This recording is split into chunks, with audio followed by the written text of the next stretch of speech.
सोचिए आप foreign country में एजुकेशन के लिए जाते हैं, जहाँ पे आपकी एक fellow female student suicide commit कर लेती है।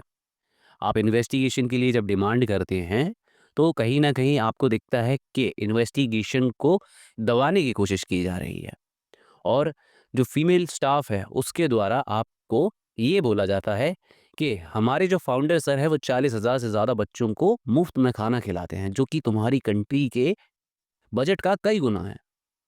उसके बाद जब आप प्रोटेस्ट पर बैठते हैं तो आपके ऊपर लाठी डंडों से वार किया जाता है। ऐसा ही हुआ प्रकृति लामसाल के केस में। एक 20 साल की बीटेक स्टूडेंट जो कि नेपाल से इंडिया अपनी बीटेक की पढ़ाई के लिए आई, वो 16 फरवरी को सुसाइड कमिट कर लेती है। चलिए समझते हैं इस केस की टाइमलाइन कि आखिर इस केस में क्या हुआ।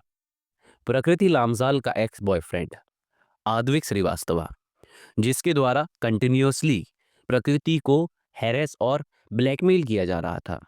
एक कॉल रिकॉर्डिंग भी सामने आती है जिसमें आद्विक श्रीवास्तव कहीं न कहीं प्रकृति को बेहद भद्दे और डेरोगेटरी मैनर में अब्यूज़ करता हुआ दिख रहा है और उसे ब्लैकमेल करने की कोशिश कर रहा है। इस सब से परेशान होकर प्रकृति इंटरनेशनल रिलेशंस ऑफिस में इस चीज़ की कंप्लेंट भी करती है। बट प्रकृति की इस कंप्लेंट का आईआरओ ने कोई भी एक्शन नहीं लिया। 16 फरवरी को प्रकृति सुसाइड कमिट कर लेती है और आद्विक कोशिश करता है बाय प्लेन उस स्टेट से भागने की। बट एयरपोर्ट पे आद्विक को अरेस्ट कर लिया जाता है और उसकी जो हॉस्टल की वार्डन जो थी, उसके द्वारा प्रकृति की बॉडी को कस्टडी में लिया जाता है पुलिस की इंटरवेंशन से पहले और बॉडी को भेज दिया जाता है KIMS Kalinga institute of medical science प्रकृति की फैमिली की कंसेंट के बिना। और इस सब के चलते जब प्रकृति के फेलो स्टूडेंट्स के द्वारा इन्वेस्टिगेशन की डिमांड की जाती है, तो उन्हें डांट कर फटकार कर भगा दिया जाता है और जब वो प्रोटेस्ट पर बैठते हैं तो उनके ऊपर लाठी डंडों से वार किया जाता है। इवन जो फीमेल स्टाफ था उस कॉलेज का, उसके द्वारा ये भी बोला जाता है कि 40,000 बच्चों को अभी खिला रहा है, पढ़ा रहा है फ्री में बिठा के। तुम्हारी कंट्री का उतना बजट होगा। ऐसे टर्म्स यूज किए गए उन फीमेल स्टाफ के द्वारा उन स्टूडेंट को नीचा दिखाने के लिए। ये कहीं ना कहीं साफ दर्शाता है उन फीमेल स्टाफ का ब्रेन वॉश्ड माइंडसेट। ये भी कि कितने नौकरी परस्त हो चुके हैं लोग।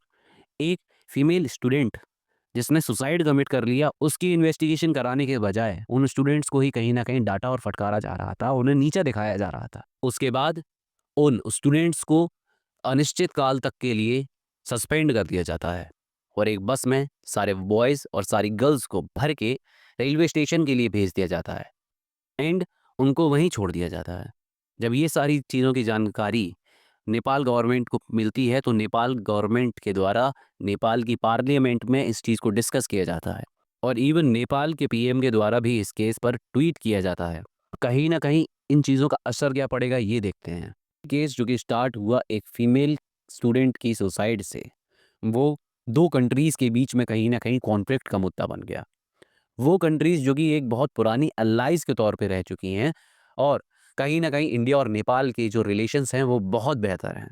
कोशिश यही रहेगी, जो प्रकृति लामसाल थीं, उनकी फैमिली को जस्टिस प्रोवाइड किया जाएगा। इवन जो उड़ीसा गवर्नमेंट है उसके द्वारा भी 3 मेंबर कमिटी फॉर्म की गई है और कई लोगों का अरेस्ट भी किया गया है। और इवन करंट सिचुएशन ये है कि जो फीमेल स्टाफ के द्वारा बदतमीज़ी की गई थी, उन्होंने भी माफ़ी माँग ली है।